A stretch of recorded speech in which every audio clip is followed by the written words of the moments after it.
Today on Mysterious Morsels, we're talking about wedding planning mistakes, most common and how to avoid them. I've got some serious tips and tricks on this. It's a topic I'm super passionate about because of my side business, and I got so into it that I created the ultimate guide to a stress-less wedding, which you should check out in the description. Click on the link if you're interested in looking at that because it can save you tons of money, lots of time, and I hope it's useful to you. Some good checklists in there, and it'll talk about a lot of what we're discussing today. 'Tis the season. So, I see so many nuptials in my side business that it just makes me crazy when I see things that could have been avoided that were obvious mistakes. And it's gotten me so started that I've even gone so much as to write a whole course about this because it's making me crazy. I can't stand good people with honest earned money really just either paying too much, stressing too much, worrying about things that either they don't have to or that they are kind of forced into or made to believe or that you see on TV or whatever. So we're going to talk about some of those things today. And honestly, in no apparent order, I just kind of made a list of 10, and I would say that some are more obviously prioritized than others, but that's a personal thing. So every couple's different, and some things are going to mean more or less to you. But just kind of jumping right in. Starting too late is the big obvious one to me. If you are deliberately doing a quick wedding, that's fine. It's your choice, it's your plan, it's what you want to do. But in your standard typical wedding, most people leave at least a year out. I would leave at least 18 months out the way things are lately. Post crazy time and post vid, everything's been a little nutty and it's just taking longer to get stuff. People aren't as quick to move as they were. People aren't as enthused as they were about their jobs and getting materials. And as sad as that seems, it's just reality. So the more time, the better. No one's ever said, oh, gee, I wish I didn't have any more time. That's just not something that's going to come out of people's mouths. So really, having that start too late is a problem. Take your time and have the event that you want because there's just everything can be controlled with time, and you get better venue choices, you get better date choices, you get better time slots, you get, perhaps the photographer you wanted, or the baker that you wanted, or tailoring situations with clothing, or that the deal that came up on Amazon for perhaps any kind of takeaway that you're using, or maybe something you need for the the venue or for people or for your bridal party or whatever. There's always something that time is going to help you. And if you have more of it, you could take more time looking through it. Now, with that said, don't let analysis paralysis kick in where you do absolutely nothing and spin your wheels and waste your time. That's not good either. But assuming that you're on it and you've got your checklists and you're ready to go, and assuming that you're actually engaged, then you can kind of start clicking off what you need to do and use that time. Again, for me, 18 months, 2 years is awesome. 2 years is great. You got plenty of time. If you know you're going to have a long engagement, plan it, enjoy it, and make it a process that's fun. If you're dreading it, something's wrong. It's supposed to be a fun thing. If it turns into tears and fights and ugliness, not that you're not going to have disagreements or have to compromise, but if it turns into something ugly, you're not enjoying yourself, you're not doing it right, and what are you bothering for? So, look at the clock, look at the calendar, look at your watch, make sure you know what you're doing, and start early. In a perfect world, at least 18 months or a year, and you'd be surprised how certain venues and places are booked out. And again, this is particular to each couple because it depends on what you want to do. But time. Second thing that pops into my mind that I absolutely can't stand is outdoor events. Now, I can hear you yelling at me. I'm not saying never have an outdoor event. I'm not saying don't have an outdoor component. I am saying they cause stress. You cannot control the weather. Let me say that again. You cannot control the weather. It's never going to happen. You are not God. It's not feasible. Anything can happen. I put together a beautifully planned wedding on a Friday night in October, Halloween weekend, about 10 years ago. Went off without a hitch. I had a same venue next night, different couple. It snowed overnight, totally unprecedented in southeastern PA in October. Snowed like 3 feet. Venue was trashed, couldn't have the thing. It was a disaster. Half the guests couldn't get there. Total freak storm. Outdoor venue. Now, I'm not saying you wouldn't have transportation troubles in the indoor venue to get there, but at least it wouldn't have been. I was like shoveling paths and putting up heaters and trying to keep things from freezing in October, which is really, again, total freak. But we woke up and I was like, what happened here? Reminds me of Father of the Bride with Steve Martin, but it happens. So if you're getting married on the top of the Swiss Alps and you get an avalanche, yeah, you can't account for that. If you think you're going to be on some beach or at a destination wedding or at a special venue location, I don't care if it's a barn or a beach or a mountain, and you might not get high winds, snow, extreme heat or cold, or just the background of it all. You can get that horrible feedback on your microphones. You could get, obviously guests could get hurt. People could have heat stroke. People could pass out. You might have people fall. You might have a sloppy, climb or walk to wherever. They could roll an ankle. You have to also think about your guests. Do you have older people? Do you have disabled people? Do you have little kids? And everybody's, dressed up and trying to look their best. You're not walking in heels on sand very easily. I don't care who you are. You're just not. And despite that it looks pretty, a lot of times we give up for the aesthetic and we don't think about the practical. Do you want to have a good time? Then maybe not think about outdoor stuff. If you have a little outdoor patio or something that can be utilized, or an area that's a possibility, an extra, a little accessory that you could throw in, great. That's fine. Use it as an accent. But even your pictures, you count on outdoor pictures and it rains, what are you going to do? Nothing. You're stuck. You can't do that. There went hair, nails, makeup, and all the clothing. What's the point? So really, really, really think, please, about outdoor events. I implore you. I can't even tell you how many have been ruined, wrecked, canceled. They're miserable. No one's happy. And that's all that people remember. And if you're worried about what other people think, let me tell you, that's the first thing people are talking. Oh, I didn't have a nice chair. It wasn't outside. It's the first thing they're going to complain about is outside. I don't care what you think that they might think. I'm telling you what they really do think. I hear it all the time. And it's one of those things where you get engrossed in what you want, and you should have what you want, and you deserve what you want. But what you want needs to be practical, accommodating for everyone to have a good time and enjoy and express it the way you wanted to and enjoy with you, not, against you. Think about that, please. Outdoors, ooh, bad, scary. All you do is watch the weather and have constant stress right up until the actual day of. Number 3, not double checking or putting things in writing. That's just stupid. Don't do it. So many people, and I'm all about a handshake agreement. I'm very loyal. I'm very old school. I've been in business over 30 years. But, you got to make sure you talk to that person and you have a link to that person. If they're ghosting you or you're not getting an answer or you didn't get a timely result once you've made some agreements and some deals, just no, bad idea. I think that you need to actually see everything you're going to do either mapped out in writing or that you're both on the same page. And that could be with anything. That could be with sound. That could be with photography. Look at that person's style. Look at how they shoot. Look at videos that have been edited. Look at bakery pastries and cakes that have been made. Look at tuck styles. Look at gown styles. This could be anything. This could be tailoring. Any specialty skill that you're employing, flowers, whatever. It has to be what you want. And don't just guess. Now, if you really don't care, and I've had a lot of people say to me, I'm not into that. I don't care. We just need it because we need it. Well, that's fine. And if you're going to let the vendor choose, still take a look at what they're choosing for you. Still ask, like, hey, what color are you thinking? Or, hey, what style? Is that cool? Because that could dictate price as well. And, delivery and options and time. And if they're given free reign, carte blanche is going to, charge more perhaps as well. So be smart and look at what your options are. And if you don't really have a particular thing, just, I want very inexpensive this, or I don't really care too much about that, but could you tell me an idea of what you're thinking? And they will work with you if they're worth their salt and if they're loyal. And if they're not, don't work with those people. If you're not getting, calls back or emails back or texts back, life gets in the way. I would give everyone the courtesy of at least 24 hours.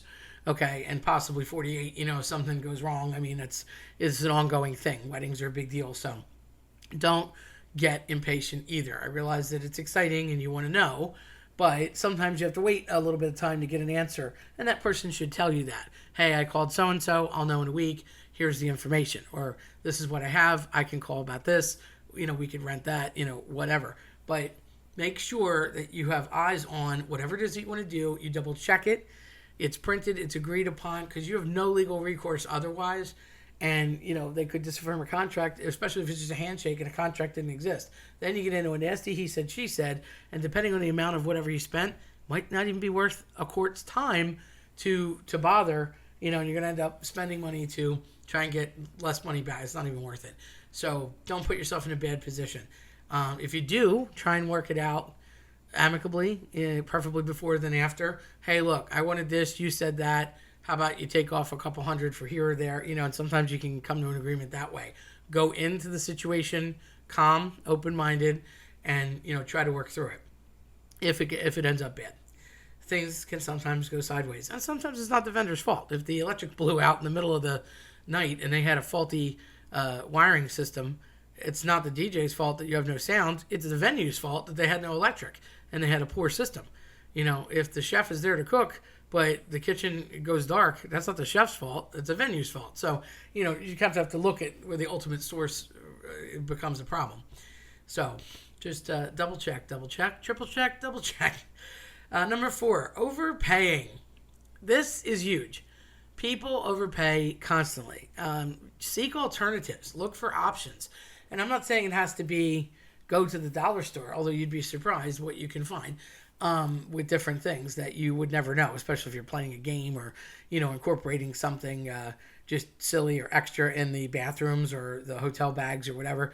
I'm not knocking any venue or place, but, don't feel that you have to have the super, the best, the crystal, the this, the that. It's because sometimes it is put to you in a way that you need this or it has to be that way. Let me let you in on a secret. The same chicken that you're eating at a graduation party is the same chicken that you're eating at a wedding.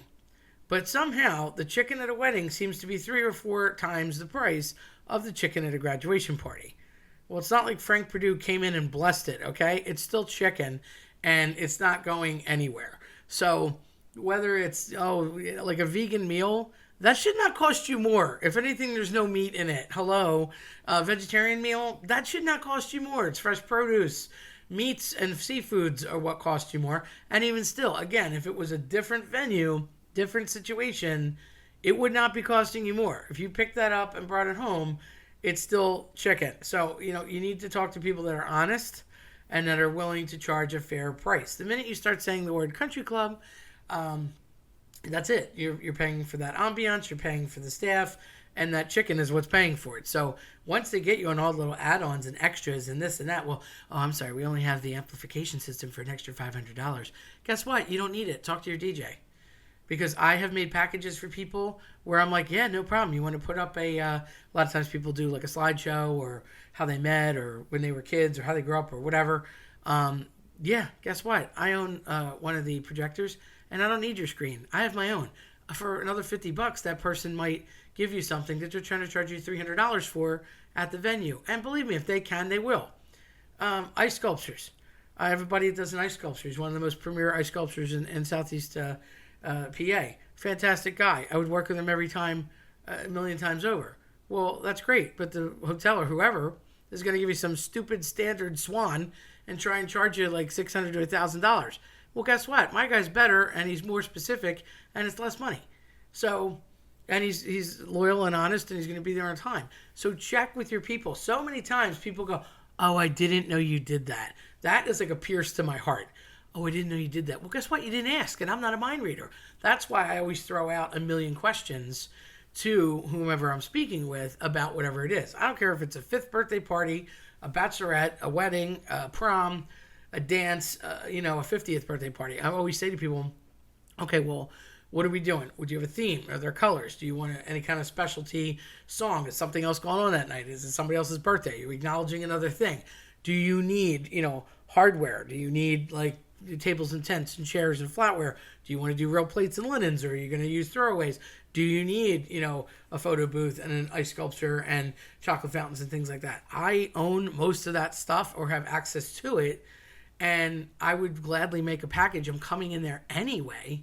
So, you want as few vendors as possible. With that said, if there's a super specialty thing, then yes, you go get what you want.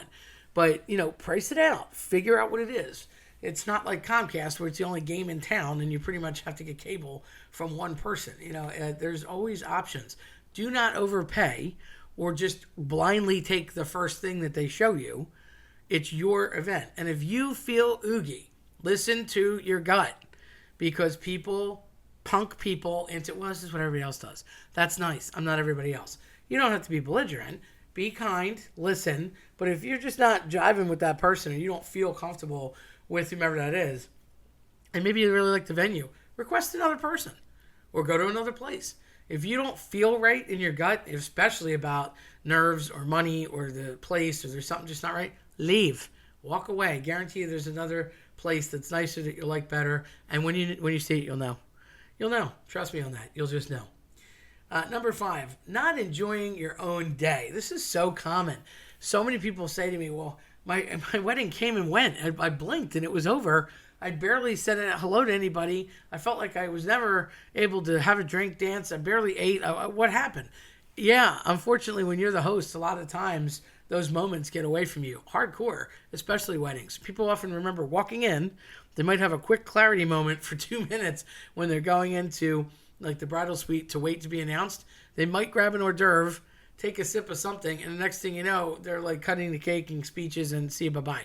So I would say not only treasure it, relish it. If you're not in it, present in the moment and with it, there's no point. What did you spend all that money for? With that said, alcohol consumption comes to mind.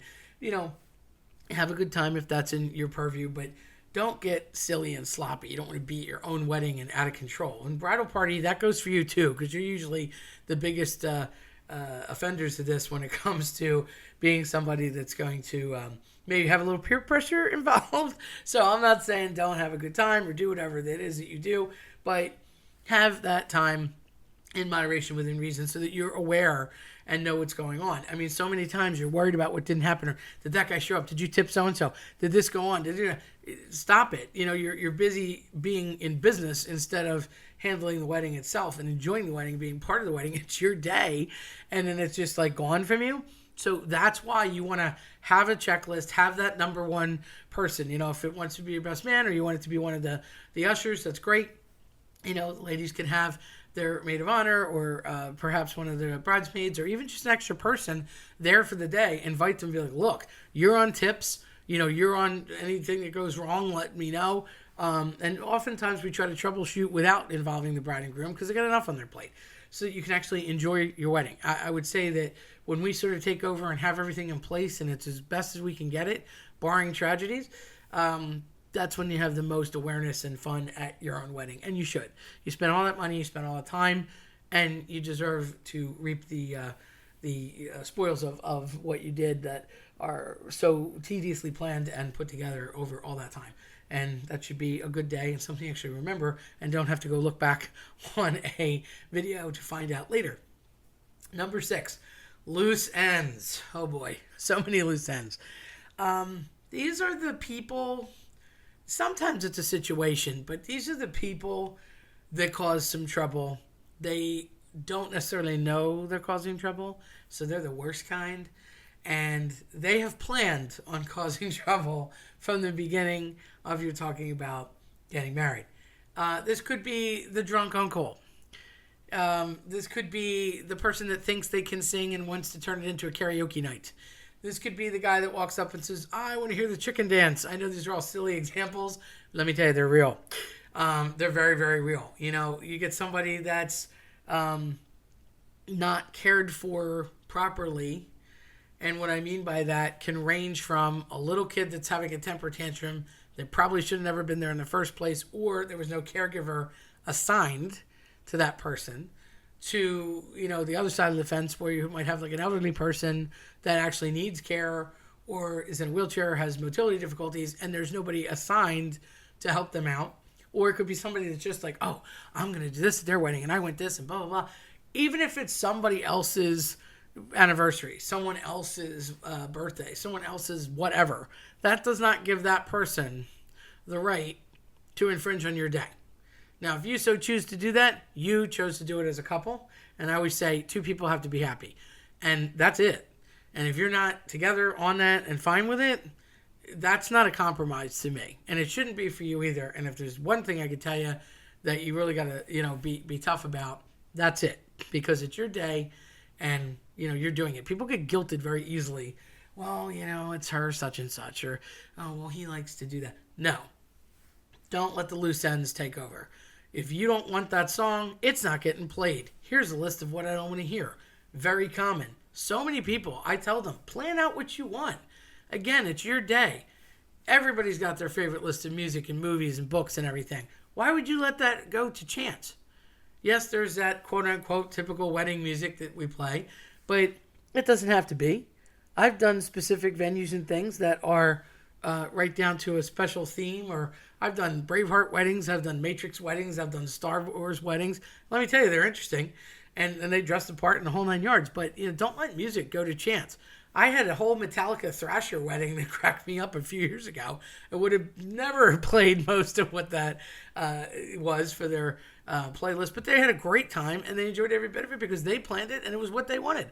And that was their audience. They knew their friends. Yeah, a couple people were but for the most part, everybody knew this is what they're getting into. This is what the night's going to be like. This is what the couple wanted. So you shut up and you do what the couple wants because it's for the couple. You don't get to be jealous, and you don't get to be in the way and selfish when it's somebody else's day.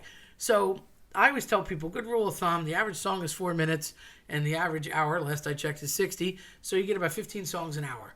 You're going to hear in a standard 5-hour venue, standard 5-hour event, about 4 hours. I would plan for 5, but between speeches and if you're doing all the traditional stuff and the entrance and invocation and whatnot, you're going to lose about an hour. But I always say plan for about 65 to 70 songs and make those the 65 to 70 songs that you like and you want. And if you want people to have slow dance time, pick it out. If you don't. If you want them on the dance floor, fine. If you want background music, fine.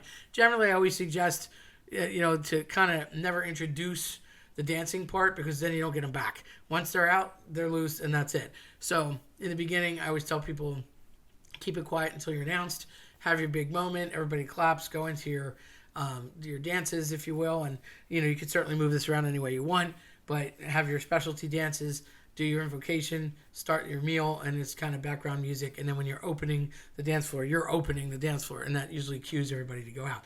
But you could do that any which way to your liking, but make it what you want to hear, not Uncle Crazy who's drunk and came over and wants to sing karaoke and grab the mic. First of all, it puts a vendor in a bad spot.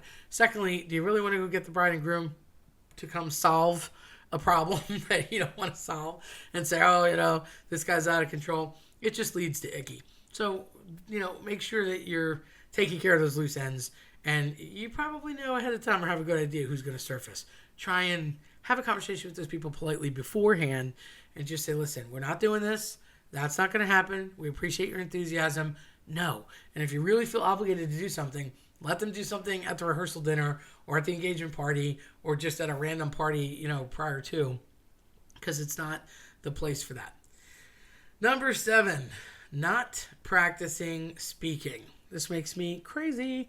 I am a key-drilled member of the NFL. No, not the National Football League, as you were thinking, because I probably would have been a really good player the more I think about it. But no, National Forensic League. It's a Catholic school thing. I grew up with it. You just learn speech and debate. It's what we do. And maybe that's why I'm always behind a microphone. But, it just is crazy to me that you can't communicate what you need to communicate to people. I'm not saying you have to speak to a crowd. I understand a lot of people don't like that. That's not something that's ever fazed me. For God's sake, I teach and I'm behind a microphone all the time. Very many people are terrified of talking to a crowd. And I understand that. And on nights like these, a lot of people kind of have to overcome that fear, or they're not happy about it because you have your typical speeches and whatnot. But just being able to communicate one-on-one with what you need or want from the venue to one person, you definitely need to be able to do that. So if somebody else is still making your doctor's appointments for you, you need to, put your big girl panties on and let's go and figure this out, because a lot of times, you need to say, no, I'm going to put my foot down. I want this at this time on this day. Can you do it or not? Don't be wishy-washy. Don't be indecisive. Be able to have a one-on-one communique with whomever you need to in order to get whatever you need. Now, with that said, broadly expanding, okay, let's talk about those speeches and things. If you're going to do vows, Are you in church and repeating vows that were already from the Bible? In which case you're just parroting and that's no problem. Yes, you're going to have to speak in front of people, keeping in mind that microphones were not meant to be hanging out at belly buttons. People often hold a mic and they let it drop. Pay attention. Your face needs to be near the microphone. If you're doing a lavalier mic where it's on the tucks, and usually you would hold it for a bride, they don't usually clip them, or if there's a stand-up microphone there, typically you're facing one another, so the bride's voice would be picked up by the lavalier mic on the groom. Usually not an issue. Test that beforehand, not only in rehearsal, but before people get into the venue, because it can definitely be a game changer. Feedback, awful. People can't hear it. What? Huh? And people are obnoxious, unfortunately. So you're going to hear that. Do you really need heckling at your wedding? The other thing, too, is if you do have a stutter, a speech impediment, and you're aware of it and it bothers you, you might want to seriously think about taking a minute and invoking the help of a speech therapist or getting something written to your benefit. Or maybe do something different. I had a man once that had a serious stutter, and he didn't want, he was embarrassed, and he's like, I've had it my whole life. When I'm talking to somebody and I'm comfortable, it doesn't matter, but then sometimes it comes out. He sang. When he sang, he never had the problem. He sang his vows to his wife. No one was the wiser. No one knew he had a speech impediment. He didn't talk the rest of the night, so other than her, he was fine with her, and problem solved. So there's creative ways around things. Go watch The King's Speech if you never, I don't know what I'm talking about. It's kind of an interesting way around that. But, think about things like that. Think about the best man or the maid of honor. Anymore, there's more than one speech. Often there's a welcome. So in typical tradition, her dad, bride's dad, would generally give a welcome at the wedding. Some people do this, some people don't. Your choice. But if that man is not articulate, if he's not into speaking to crowds, don't make that person do that. If mom's better at it, let mom do it. If they don't want to do it, then don't do it. But don't decide that the night of. All these things should be planned out well in advance. I'm not saying it's the first thing that you got to worry about, but it's one. I can't tell you how many maid of honor or matron of honor speeches have been disastrous because we're talking about some crazy night in Cabo that somebody had that's very specific to the bride or the bridal party, but the rest of the people are left out. That's not a good speech. That's not something you want to say. You have to watch what you're saying. You're in a formal setting. You're in formal wear, therefore you should be speaking correctly as well. I mean, you don't want a sloppy situation or an ugly time referenced. So many times, groomsmen get nervous. The best man's like, oh my God, I wrote out cards. So here's where I'm at. If you can't do it from the cuff, you shouldn't do it at all. I have done it with earpieces where people are that nervous that I've fed them their lines. I think it's obvious, but the biggest culprit is not holding the glass. People walk up there and it's bad luck to toast without a glass. So they don't even have their champagne glass in hand or sparkling apple juice, whatever you're going to do. And they walk up there because they're holding cards or looking at, a speech. Or worse yet, I'm so sorry, it's so tacky. People look on their phone. They type something up and they pull up their phone. You should not be holding a cellular device or a tablet in formal wear in front of anyone. And if you think, it's no big deal or my memory's not that good, then maybe you shouldn't be speaking for that person. Because I would be appalled and I would freak on whoever that person was. And yeah, that is the little moment that's duly noted. Because that's the differentiation between knowing what you're going to say and have it locked down. I'm not saying, you need to sit and memorize. Talk from your experiences and speak from the heart, and you won't go wrong. Now, if you're just going to be brief and say a few things, and it's index card worthy, I'm not a big fan of that, but I can understand it. Or maybe at a podium situation, have it there so you don't have to touch them, and you can still hold the glass. But think about all of those speeches. You have a person giving an invocation, most likely some sort of prayer prior to dinner, whether you invited them or it's a pastor or it's a minister or a priest or whatever, and they're going to be formal, and that person is generally of the cloth, so they're going to be speaking correctly and either from a Bible or from the cuff, if you will, but it's prepared. And you're going to have an officiant who's prepared, and you're going to have a couple who I hope is prepared doing their vows or at least reciting them. And then you have two people that you picked that are representing you. Well, your friends say a lot about you, so they should be prepared. So make sure everybody that's going to talk is prepared. That goes for your readers. If you're going to have a formal mass or any kind of church situation, or anybody speaks to you, witnesses, anyone who's announcing you, you should be prepared. So speak, practice often, and if you have any issue, head it off at the pass ahead of time. Talk about it and discuss before you get into that situation. Number 8, planning with others' opinions in mind and TV influencers. Ooh, and ooh. You are getting married, so it's 2 people that have to care. 2 people's opinions matter. That's it. Not Aunt so-and-so, not the uncle yada yada, not the grandmother. No. There's always somebody that's going to tell you how to do it better or what they did, or, you're comparing to this. Please do not look at like the Kardashians. Okay, like get real. You're not thinking about, oh, well, this tiara or that. No. Wipe the slate clean and think what you want. Think for yourself. I get that you're going to get ideas and inspirations from things, and that's why people run out and buy bridal magazines and look at stuff, and that's certainly fine. But you need to come up with what you want. Do not simply get spoon-fed what Earth said, or be wishy-washy and take what your family said. Very many people get punked around by their family. And I hate to say it, but there's that old adage, he who has the gold makes the rules. That is tough because if, back in the day, if mom and dad of the bride were paying for the wedding, yes, it was typically her decision and whatnot, but there were a lot of things that were happening because mom and dad wanted those people there, or mom and dad said so. These days, anything goes, and it certainly could be a myriad of possibilities. But what I have found is that people are getting married much later. Generally, they're older, and typically they're adults and they're working. So most of your brides and grooms are paying for things themselves. That being the case, you have the gold and are making the rules. Now, I'm not saying you're not getting help, and I'm not saying somebody's not gifting you something. And that is up to you how much leverage you want to give that person. But I say this to the gift givers. If you are giving someone a gift, you have no choice by which they use that gift.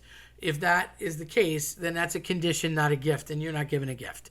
If you hand somebody $5,000 and say, here, it's for your wedding, vaya con Dios, that's great. They get to do whatever they want with that $5,000. They want to put it toward a house? Fantastic. They want to put it towards their honeymoon? Great. They want to put it towards a wedding? Great. You don't get a say. If you hand somebody $5,000, well, you can use this for blah. No, that's your condition. Don't give it to them. Then you don't mean it. So I say that on both sides. Now, if somebody offers to pay for the whole thing and you're okay with some concessions because of it, that's a pre-work deal and that's up to you. But I still say to the gift giver, you should want to support whatever they want to do within reason. And to those getting married, you should also be reasonable and be doing something, I'll say standard, normal, etc. If there's something like bizarre that you want to come skydive into your venue in tux and gown, well, that's going to take some extra planning, and that might be a whole lot of money. But if you're going to have a traditional standard wedding or destination wedding or whatever, make sure that you're doing something for you that you both like, and you're shutting out those other people. Oh, well, so-and-so has to sing this, or I want to say that, or you need to wear this color, or you're, especially they like to play on guilt. So if somebody had passed before, oh, well, they would have liked this, so you should wear that, or that person should have that. I'm not saying don't represent people and don't try and be all-encompassing, but it's your day. It's for you. It's not about them. It's not about what they wanted and what they remembered or what they're trying to compare. So don't compare. It's for you. Create. Don't compare. Start your own thing. Write your own story. Number 9, large gaps between the ceremony and the reception. This is almost right up there for me with weather.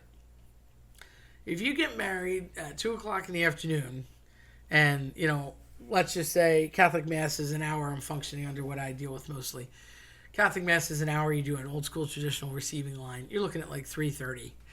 If you need time to go do your pictures, you want to take some at the church and then take some somewhere else, and you're going to have a 5 o'clock cocktail time, and that travel time from your ceremony, from your church to your venue is 15 or 20 minutes, you have a problem, my friend, because not everybody is in town. Not everybody lives close by. So if I'm going to zip on over to the local church and zip on over to the local country club and I live closely, I can go home. I can go home, I can get changed, I could be a bum. If I live in, Zimbabwe and I came over for the wedding, I can't go anywhere. And chances are my hotel is not near. And even if I'm at the hotel that the wedding is going to be at, you don't know, are you checking in? Because there's always that nightmare of time. When you check into a hotel, generally it's 3 or 4 p.m. Well, most of your cocktail times are 4 or 5, somewhere in that neighborhood. And anymore, it's been the trend to have an hour and a half or 2-hour cocktail time.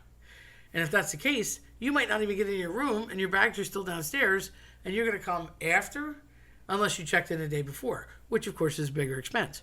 So there's that hotel crisis to think about, because generally speaking, when the sweet spot of the hotel, and they don't like to let people in early no matter what, when they want you to check in for real, you're either at the venue watching the wedding or you're about to walk into the reception. So it's just bad timing all around. With the Gap, I would say have a holding tank.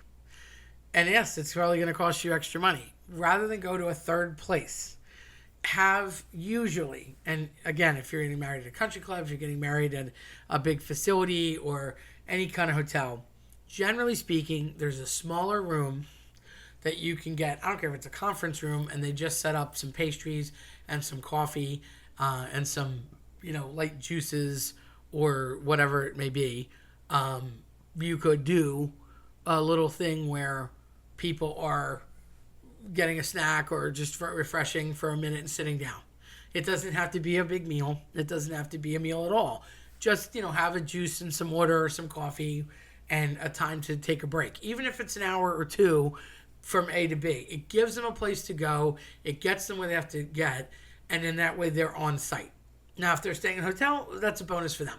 But you definitely want to have a space for them to be present at so they don't have to go hither, thither, and yon to find where they're going to go. Or, if they get lost or whatever can happen. So have a holding tank. I've always said that. I think it's just the easiest way to go. Now, again, I would have it on behalf of both sides. If you had to pick a side, you could argue who has the most travelers. I've seen people do that. So if the bride has more people far away, she would pick that up. If the groom side has more people far away, he would pick that up. But obviously you would hope that you're starting a unity, so you would do it together. But have an extra space. Could be as simple as the coffee shop on site, or maybe like a small conference room.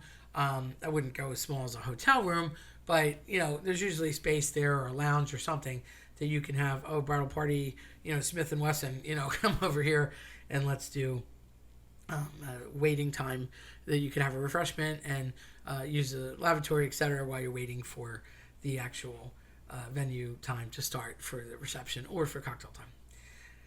Last but not least, number 10, transportation plans and nightmares. Okay. I have probably been approached about 30 times, top of my head, over my career where people have not thought through transportation. And I've literally been approached to, that minute, off the cuff, be paid for getting somebody home or getting the bride and groom back to where they had to go or going to pick up a car because nobody thought about it. Now I ask you, how can you plan an event a whole year in advance and not think about where your car is going to be? And if you got to think about where your car is going to be, are you capable of driving? Because you probably shouldn't do that. Last I checked, drunk driving is bad. So you got a lot of factors here. You got timing, you got planning, you got potential booze involved, you've got hotel timing involved, and it's just makings of a nightmare. You don't want a nightmare. You want a happy dream. So what happens? I'll bring my car there ahead of time. Well, when are you bringing your car there? Because if you're getting married at a hotel or at a venue, the bride and groom aren't going to have time to drive over. If they do, it's like a day before or a couple days before. Are you at a destination wedding? Do you even have transportation? Did you fly somewhere? More importantly, your guests at the end of the night. Are your guests going to, part A, part B? Did they bring a car? Did they rent a car? Are they from out of town? Are they local? If they are they capable of driving? Who's bringing home mom and dad? Who's bringing home grandma? Who's bringing home the little kids? I would say very often now I get asked to have van transportation. And sometimes the venues will offer it.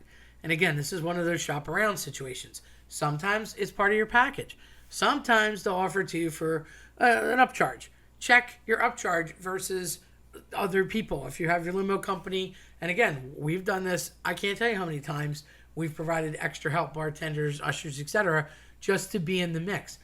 Have the things taken care of that you can control so that you don't have a bad night. You don't want people driving drunk.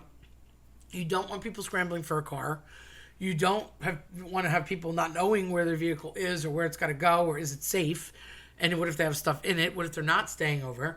So at the end of the night, if you have transport and it's not included in the hotel and you're going somewhere else, have that booked ahead of time and get that transport back and forth and do it as many times as you need it. Yes, of course, you're going to have to pay for it, but don't rush people either. I always say 15-minute increments.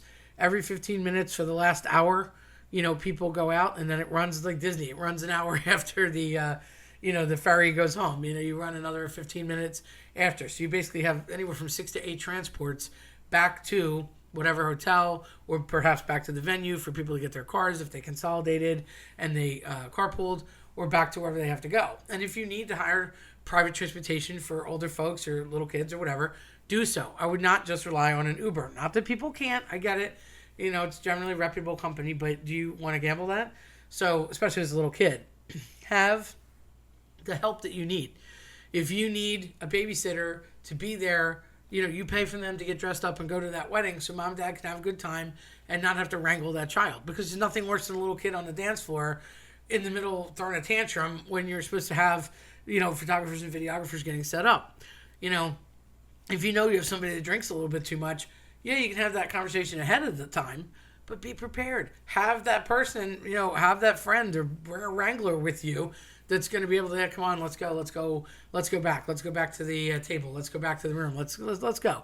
If you need transportation for bride and groom, grandparents, mom and dad, bridal party, either have the limo come back at the end of the night. You'd be amazed how many times they might make you a limo package for 3 hours for bridal, but if you do, come back later, it might not be that much more money. They might send a different vehicle. What do you care?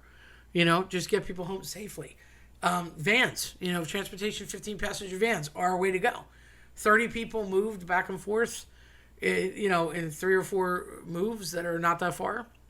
Especially if you do have a far distance, you might think about more vans so you could do it in one foul swoop and don't leave anybody behind. But in that case, you need a checklist to make sure all bodies are on board. But if it's a back and forth close by thing, you could always go back, make a sweep, and ask for anybody that came through.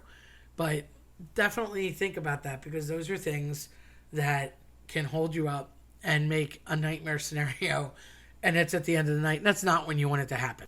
These are just some of the things that popped in my head as the most annoying that I have seen in a while that can ruin your day, and the last thing you want ruined is your big day. Most people say, these key moments in your life. Oh, when I got my license, or, my kid was born, or I got married, or I got my diploma. Like, yeah, these are big milestones. Do you really want to have any kind of dark cloud over those milestones? No, especially when you're supposed to share your life with this person that you found that you claim is your soulmate. And you're like, oh, here, let's have some tragedy. You don't want to start off like that. So plan often, plan early, plan accordingly, and, ask. Do not be afraid to ask. Be articulate, be strong, and be open-minded, and be loyal, be honest, and be quiet sometimes and listen, so that you can get all the information and, be communicative. That's my big advice. Those 10 things, like I said, they're kind of the 10 that bother me the most. There could be 1,000, but they got me so annoyed that I created the ultimate guide to a stress-less wedding, because people keep asking me these questions, and I thought, you know what, share with the world, and I hope that it'll do you some good. There's a couple of checklists in there for, just the whole enchilada and how to go from soup to nuts, A to Z, with a bridal plan so that your nuptials go well. We have a gratuity guide in there for who to tip, what to, when, etc. Like what would be good, timing wise, and what you're doing with gratuity, because these days I feel like tips are just running rampant, and what's fair. And then we also have like a timeline that you can kind of look at, like, oh, I'm a little late on this, oh, I'm early on this, or of what just generally has to happen from about 18 months out to close to the final week. So if you want to check out the ultimate guide to a stressless wedding, there'll be a link in the description. Of course, we appreciate it. If you want to check that out, that'd be great. And if you are getting married, please think about that, because I guarantee you it will be a helpful purchase to keep you in safe, spiritual, happy mode of not losing it, not being stressed, and keeping dollars in your pocket, because a lot of tips and tricks in there that I've used over the years to be able to get solid, loyal vendors, and they're out there. They're out there. I'm one of them, and I've worked with so many people so many times that have come back to me for their wedding, their kids' wedding, even their grandparents' wedding, grandchildren's wedding. I've had kids that I've taught that have come back to me for their wedding because, they know that I'm going to take care of them. So, my limo driver, Harry, always says, I take care of people who take care of me. And that's how you need to be thought of and think of these people. So when you meet them, if it clicks right away and it feels good, use them. If it doesn't, don't. Move on. There's a million people out there. And make sure it's you and your partner's decision, because they're the only two people that matter when it comes down to it in the end. Don't listen to other people's peer pressure. Don't forget to tell us in the comments, what's your favorite wedding faux pas? What happened that you might have witnessed or would have been happy to do without? Things that you've seen or have experienced that might not have been great, because there's a lot of choices out there. And to avoid those problems, don't forget to check out in the description, you click on the link for the ultimate guide to a stressless wedding. It'll save you hopefully thousands, lots of time, and a lot of alleviation of stress so that you can enjoy your special day with your special someone.